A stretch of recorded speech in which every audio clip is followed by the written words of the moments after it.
gift to the world. Her insight on leadership, on people, on talent, on acquisition, on practices, on sound practices, on even the skills and traits necessary that people are hiring for are what you're going to be wanting to listen to today.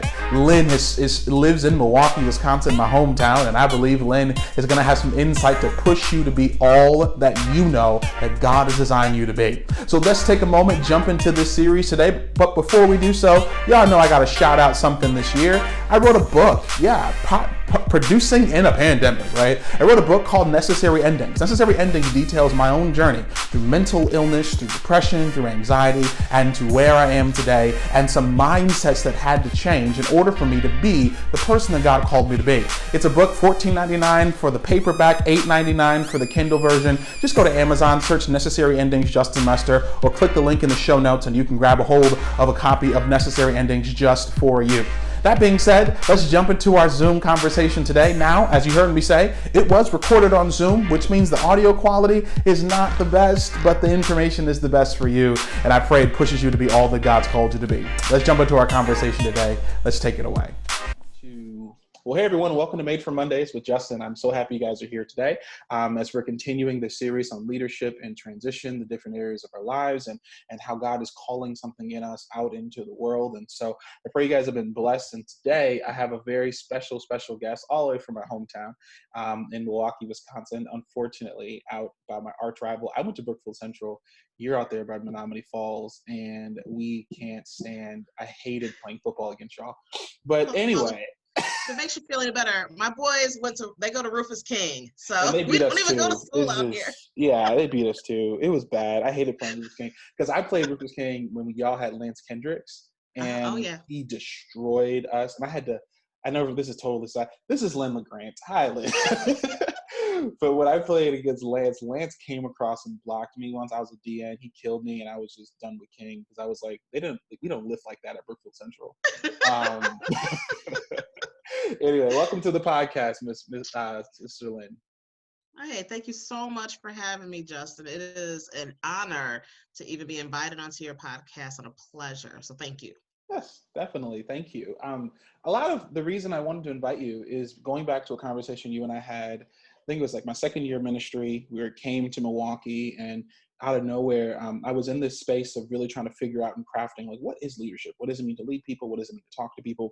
And your insight you gave then really helped me then be intentional about what I'm reading, how I'm talking, how I'm leading my people, and not just like the unpaid staff, my paid staff as well. And so as I thought about that, when I was thinking about leadership, I was like, man, I want to reach out to Lynn and hear about your story and who you are now and how you're getting to where you are. And so I want to start there, if you don't mind. Just kind of let us know, like, who are you?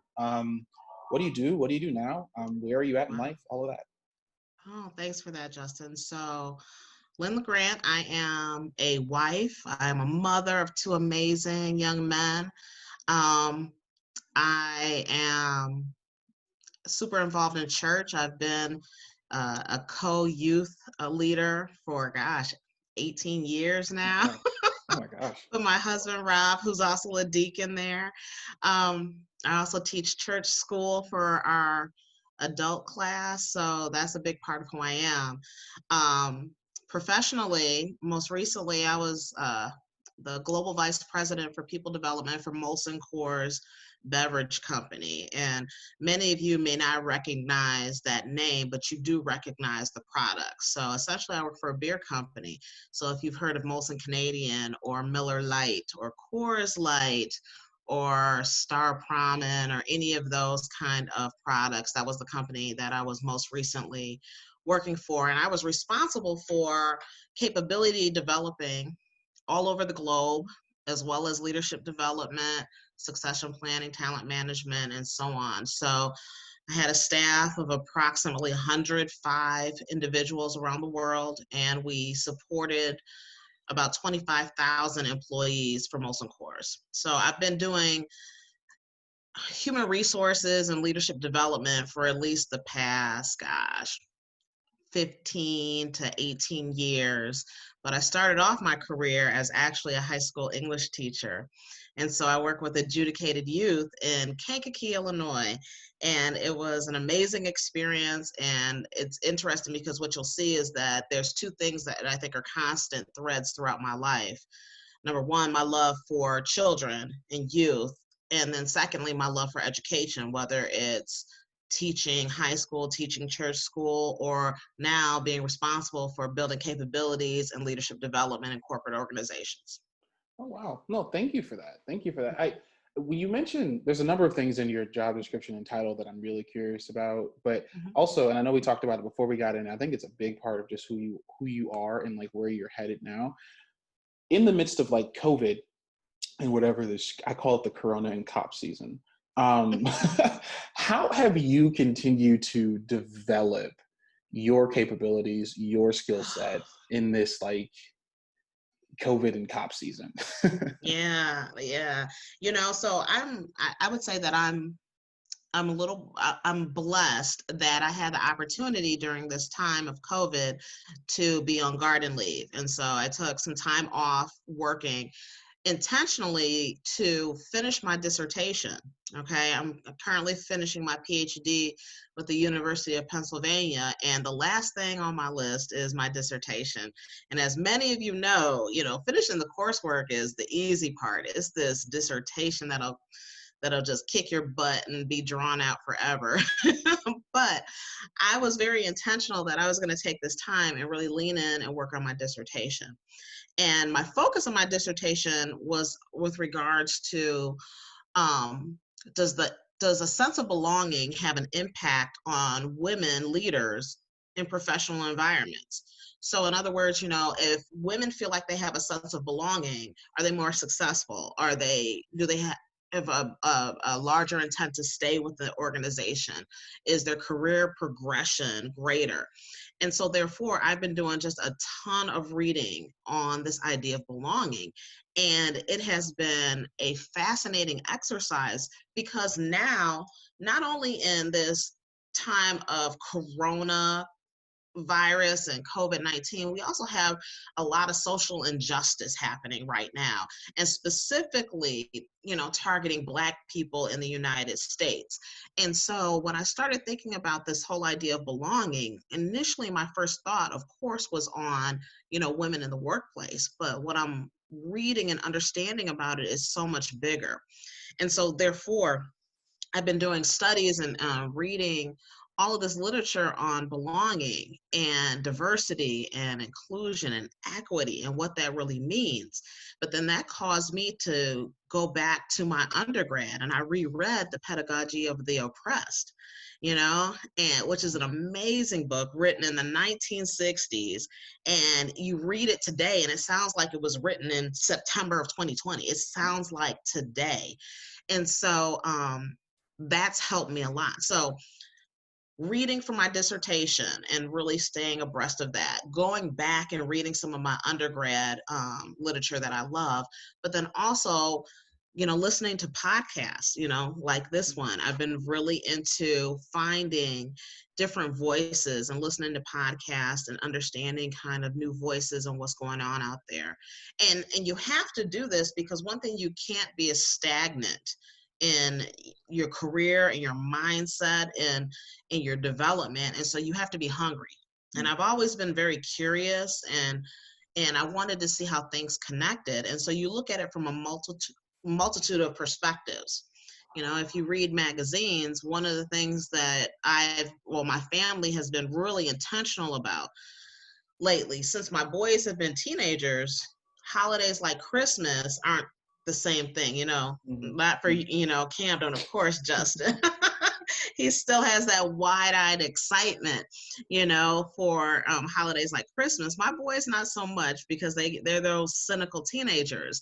Mm-hmm. And so we've been very intentional about Christmas gifts, saying it's one thing you want, one thing you need. I forgot the third one. Oh, forgive me. But the last one is something to read. Wow. And so I also invested in, and I asked for Christmas a subscription to Harvard Business Review.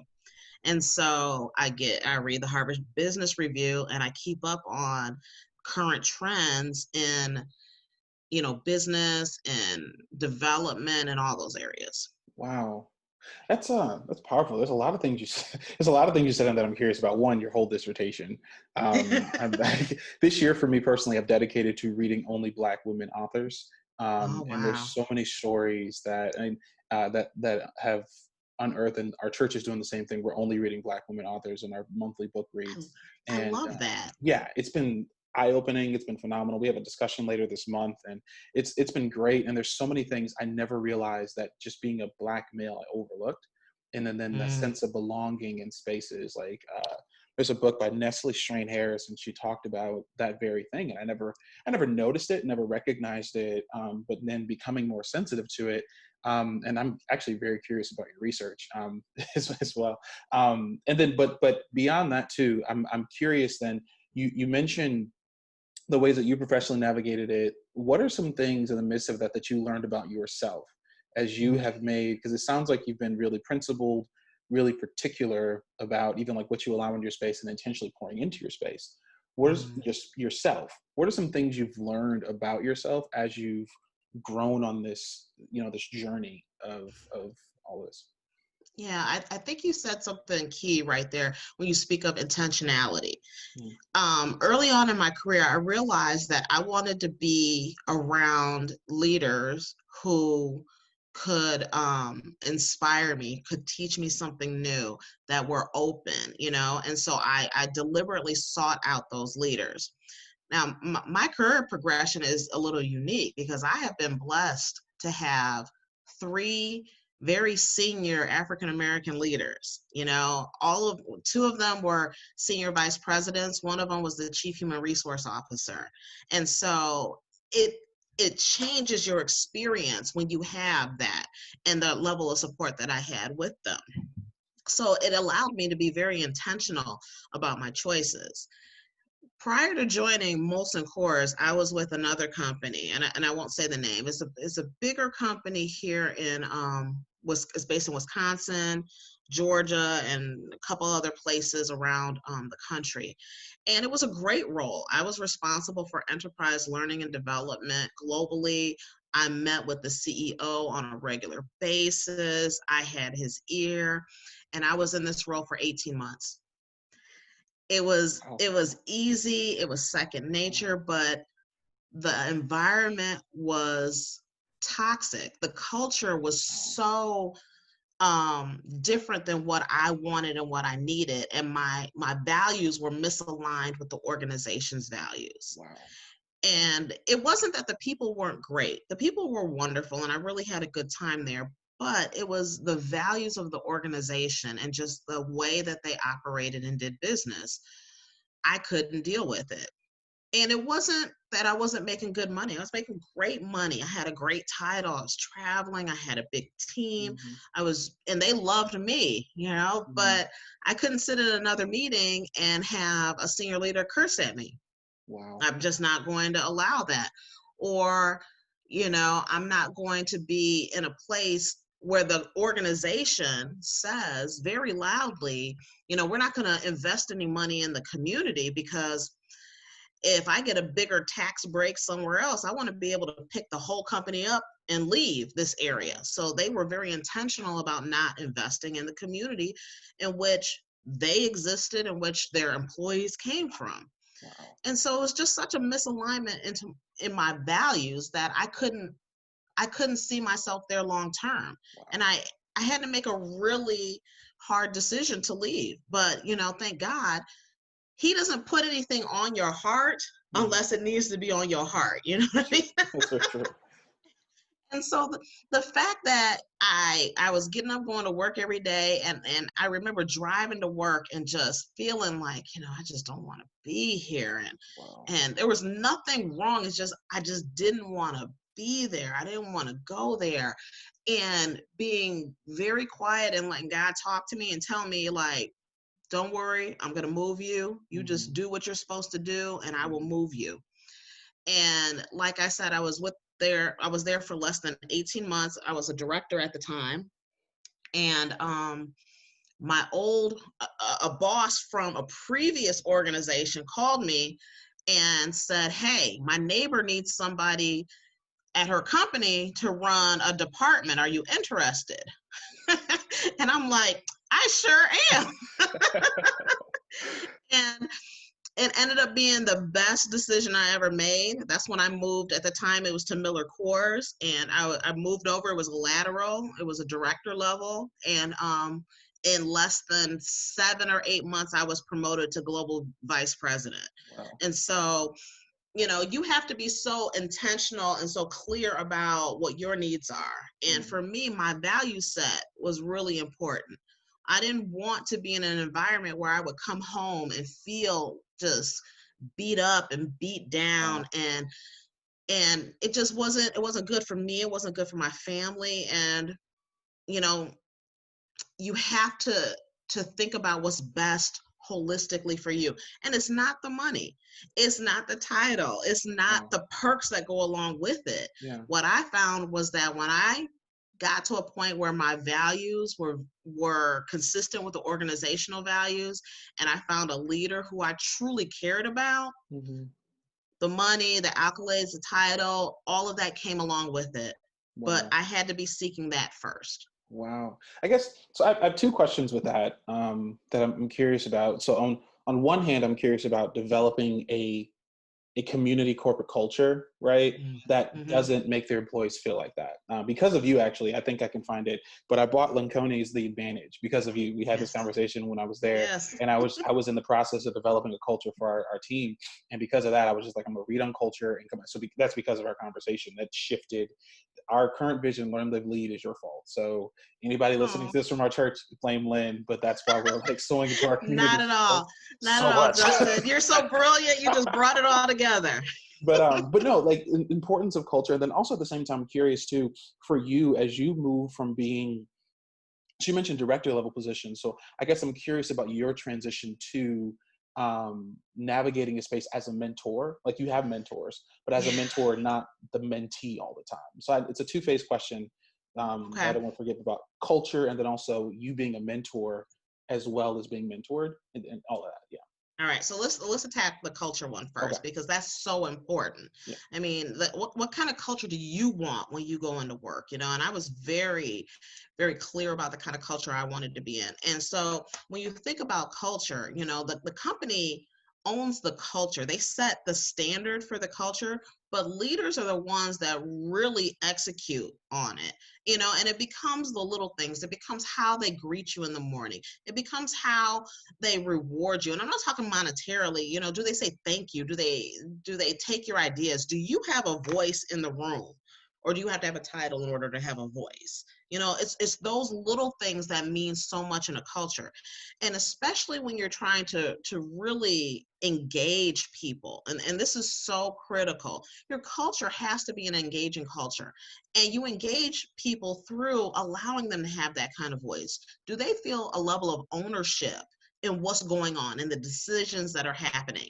Now, as a leader, there are some decisions that you have to make, whether people like them or not. And it's really unfortunate, but you got to make those decisions. But there's other times where you truly want other people's input. So are you creating a culture that allows for this kind of open discourse to say, hey, I think that's a great idea, and I think we should do this, or hey, you know what, I'm not feeling that idea. How about we think about it this way? Yeah. And so are you allowing those kind of conversations to happen? That creates an engaging culture, because each person then feels like, I have ownership in what's happening.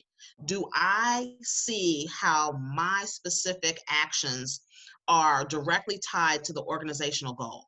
Do I see how I'm having impact there? And can I see my voice, my signature on this project, or my spin on this project? Because nobody shows up wanting to do a bad job. You know, this is so important. Wow. Nobody shows up wanting to do a bad job until you disengage them. Wow. All right. So people show up, if they are engaged, they want to do a good job. They want to bring their talent, their expertise, you know, their excitement to a project.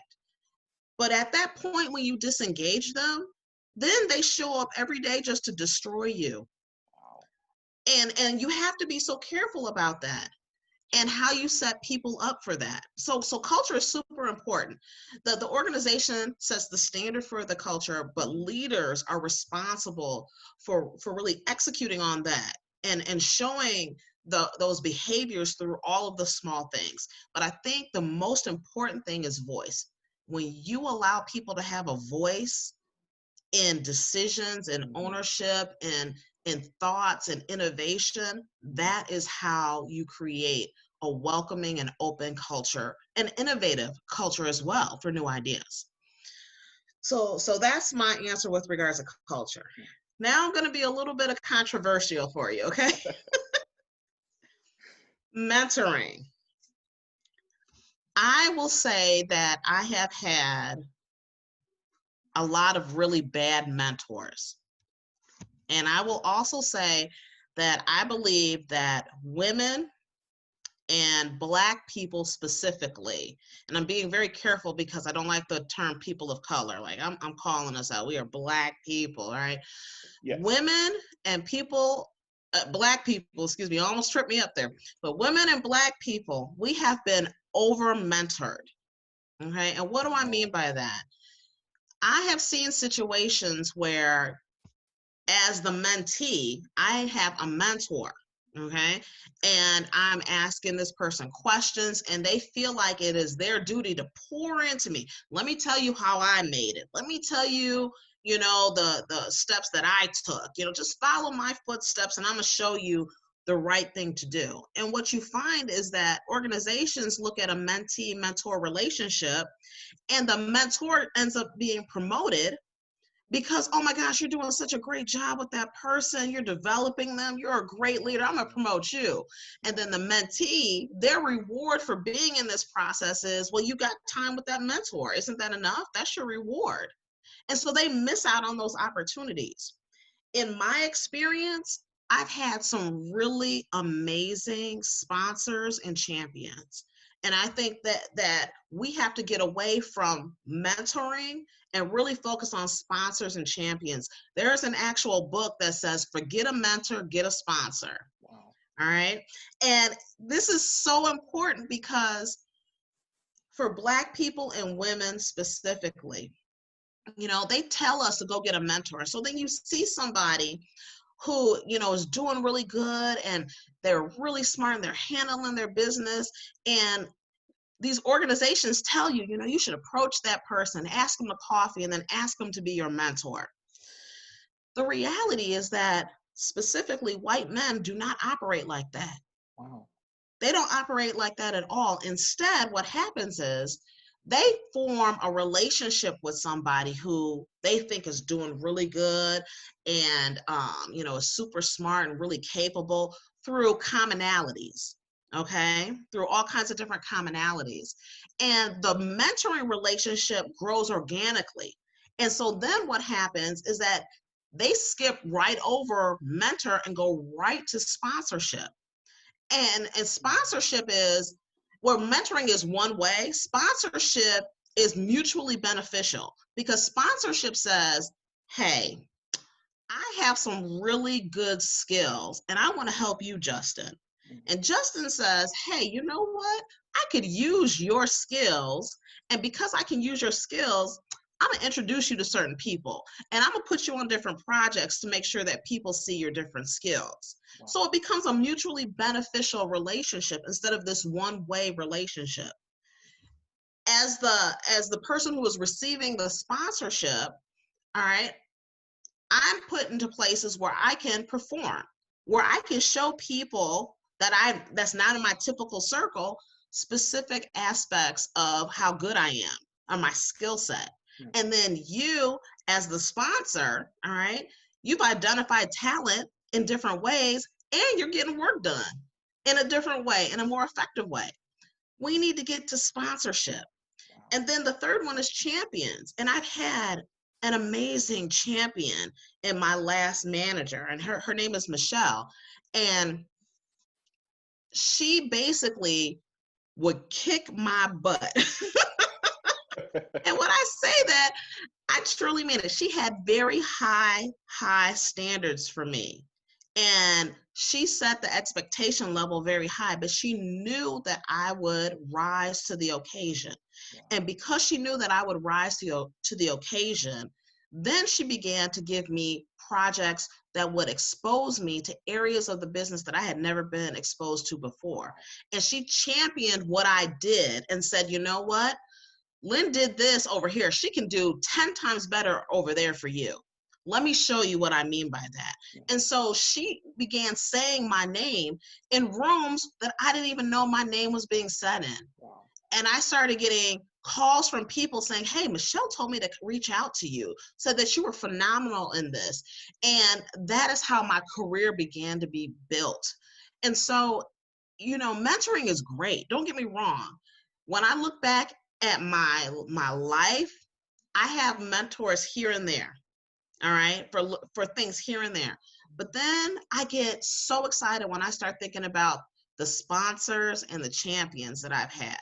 And when I wanted to move up in my career, it was my sponsors and my champions that helped me on that career progression and not my mentors. Wow. So when is your book coming out? I've never heard mentorship like that before in my entire life. And because you're right, when you were talking, I was like, geez, every book I've read is written by a white man who said, go find someone, see what they're doing, sit under them, learn all of that. I've never seen, and when I look back on my life, like when you talk about champions, I can say, like, honestly, it was my pastor who went on to glory, and then my previous pastor who's still in Nashville, who would be champions. And because he gave me a $3 million project and said, here you go. And I never forget, had to make a presentation in front of like 4 millionaires on our board of directors. And I was like, God, I've never known this much money is possible. But it's because of that when our church received this, we sold a piece of property, received a great payout of money, that I was able to stand in front of our church and say, this is what we're going to do. So you're very right. That is a powerful, really hot take. That is a beautiful take that I'm like, please get that, TM. And it's funny because when I say that, some people, when I always have to give a disclaimer, like, okay, you're not going to like what I'm about to say, but hear me out. Trust me, okay, on this.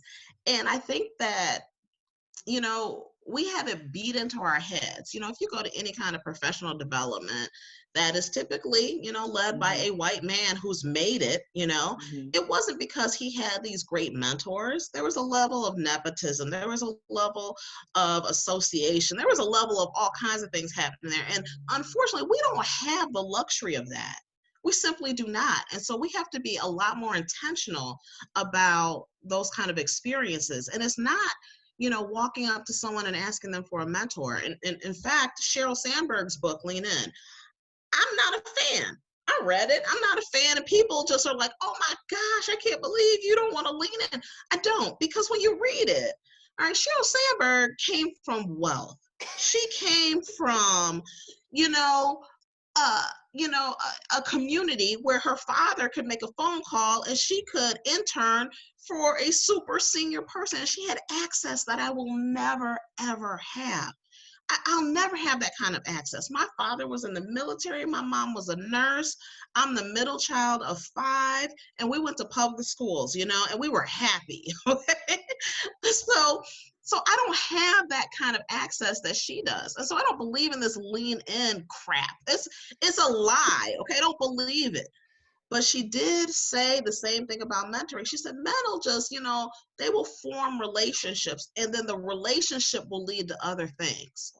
All right. So when you're reading these books, you also have to have a discerning mind. Yeah. You have to say, some of it is going to be, worthy. Other of it, throw in the garbage, and don't allow the hype, lean in to make you think that what you're feeling and what you see is different, or it's wrong. It's not. Wow. Actually, your experience is your experience. And Sheryl Sandberg is not my experience. Yeah. Yeah. That's real. No, it's funny. I remember the Lean In book came out, and every pastor I knew that had never read a leadership book read that book because it was a bestseller. And I got tired of the Lean In crap. And then when I read it, I I had the book and I put it on the side. I think Court read it, and then I don't even know where that book is. I think it's someplace in Nashville, someplace. Because I couldn't do that. I began to get into a different lane, and I agree with you. I didn't realize until I started doing more research that how many leadership books are written by white men, and how many leadership books are written by white, and then like the privilege that comes with it. That is, I hope you all are listening and engaging with this, because that is real life. And be, like you said, be a discerning person. I guess the last question I'll ask you, I was going to ask you a question about transition to workplace, how it's different. But I guess with that, I guess a better question that I would ask you is, what would you tell someone who is like going back into the workplace, getting back into whatever this is, whether it's online, in person, whatever it is, but getting back into a mood of working consistently, things like that. If you knew that someone would listen and apply it, what are like 2 things you would tell someone to really get past where they are to get to the place where God really needs them to be? Mm. Oh, that's such a good question. That's a toughie. So first, I would say be clear about why you are doing what you are doing. And what I mean by that is, if you work in finance, why are you working in finance? What is your own personal mission statement? My husband is a wealth advisor, and he will tell you that he is in that job so that he can help people who didn't have financial literacy build wealth for their families and their communities. And that's really important to him. That's his mission. And so he gets very excited when he gets to work with people that don't have that same kind of access, or who have never heard of the stock market or bonds or trading or anything like that. So be very clear on why you are doing what you are doing. Right. And have your own personal mission statement, because that is going to allow you to filter all the other mess out. You're going to be able to be so intentional about what you want to do. So that's the first thing. The second thing I would say is, and this is going to go against conventional wisdom, all right? But I would say compartmentalize your life, all right? When you leave work, leave work. When you are home, be home. When you need to take care of yourself, take care of yourself, and don't let anything in. And you have to find a space for yourself where you can truly do that. For me, it was Bikram yoga, hot yoga. And when I tell people that, I love doing it, they're like, are you serious? It's 100 degrees in there, and it's too hot. And my husband went with me one time. He said, never again.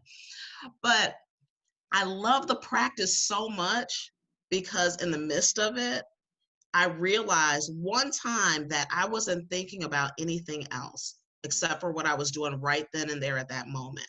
I wasn't worried about my family. I wasn't thinking about work. I wasn't thinking about what I was going to make for dinner or anything. All I was focused on was holding this particular yoga pose, and how many times in life, during the day even, do you realize that you are solely focused on the moment? And so having that space to compartmentalize that was really important, so that I knew that if I was having a really stressful time at work, it was time for me to go to yoga and just have some time off and really just be in that moment. I knew that being at home with my family is super important to me. So I carry 2 cell phones, and everyone's like, why would you do that? Well, because I need to be very clear about my life and my work. And then when I go to bed at night, so many people take their phones with them in their bedrooms and whatnot. My phone is in the kitchen in a drawer because I need separation, and what I've learned is that I enjoy those compartmentalized time so much more. Whether it's work, I'm more focused on work, because I know that once I'm done here, I get to go do something else and I don't have to worry about this time right now. I love hot yoga because I literally can shut everything off and just be in the moment. I love the stuff that I do at church because I know it's all about ministering God in that moment. Yeah. And so you have to learn how to do that. Whereas some people tell you it all blends together. That's how you go crazy. Right? I Wow. need separation. Wow, Lynn, thank you so much for this. And I pray you guys listening to this morning take these things to heart as you go into your work day and as you go into this week to own it as we end this year well. The last thing I was actually, Lynn, is really like, well, actually, this beginning, I want to know what are 2 books that we have to read? Oh, 2 books that you have to read right now. So I got to be honest with you. I am kind of old school in my thinking. So I'm going to go back to The Pedagogy of the Oppressed. Okay. All right. If you haven't read it, read it now. And if you did, reread it. Okay. All right. Because it will ground you on so many different things. And then the second book, that's a really great question. You were talking about, Black women authors. And I do believe that you got to read for learning, but you also got to read to reconnect with your history, reconnect with your ancestors. And so I'm a huge Toni Morrison fan. I'm Tony. That when oh my gosh, she's my role model. I love her. Yeah. And so the things that I love about Toni Morrison is that if you don't have time to read a novel, she has a series of short stories and a series of essays that she's written about society, about our history, about who we are as a people that I find is so fulfilling and thought-provoking. So okay, I would say those 2 things. yes. And if y'all have not read Toni Morrison yet, y'all have not listened to this podcast. Because I'm Toni. When she died, I had like 3 weeks dedicated to her. Like I couldn't. Justin, I'm a Toni groupie, okay? Listen. I was so blessed to see her when she Really? came to Milwaukee. Yes, and I brought all my books and she signed them all, and I was just like, shaking in her presence because she is a literary giant, just an amazing mind, amazing woman, amazing heart. So wow, no, that's so wonderful. No, I was introduced to her. It's sad to say this in my second master's at Vandy, and ever since I started reading her, I haven't put it down. But it took too long. That was also a whole nother narrative. That was the first time I ever had a Black male teacher. So it's like it took until 24 to have a Black male teacher. It took till 24 to find out about Toni Morrison after Marquette. So that's interesting. Anyway, that's data. That's all I'm saying. Lynn, thank you so much for your time today. It's my pleasure. Thank you for having me. I've enjoyed our conversation. We could talk for hours. Oh my gosh, I could. I really was thinking that. If somebody wanted to get in contact with you with the work that you're doing, all of that, how can someone find you on socials and all of that? Yeah, so you guys got to search for me because it's not easy. And so Justin's been, calling me Lynn, and I'm Lynne LaGrant because my friends and my family definitely call me by that name. However, professionally, my name is Synetha LaGrant. And so you can find me on LinkedIn. I guarantee I'm the only Synetha LaGrant out there. It's spelled SYNEATHIA. So if you go to linkedin.com/Synetha, you'll find me. So definitely connect with me on LinkedIn. On Instagram, I'm Synetha. On Facebook, I'm Lynne LaGrant. So I look forward to connecting with all of you.